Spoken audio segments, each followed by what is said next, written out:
Assalomu alaykum. Bugungi navbatdagi bemorimiz shikoyatlari yutinganda bir narsa turishlik, xalaqit berishlik, ya'ni baliqni qiltaroq o'tirganga o'xshash hissiyot bilan bir necha oylardan beri, bir necha yillardan beri yurgan. Buni ko'rganimizda mana ko'rishingiz mumkin.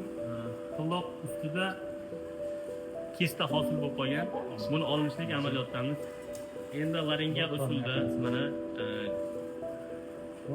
kattalashtirilgan 20 barobar kattalashtirilgan holatda mana shu kistani haslasini olishlik amaliyotini Xudo xohlasa hozir o'tadi. Sizlarga kuzatib boringlar.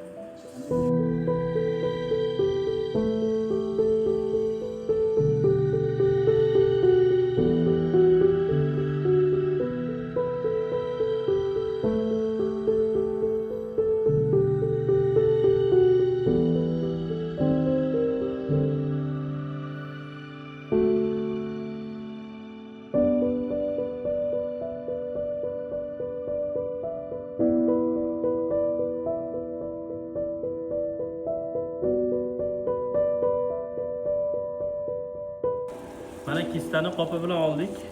Qopchasini olib, ichidagi yiringlari ham chiqib ketdi.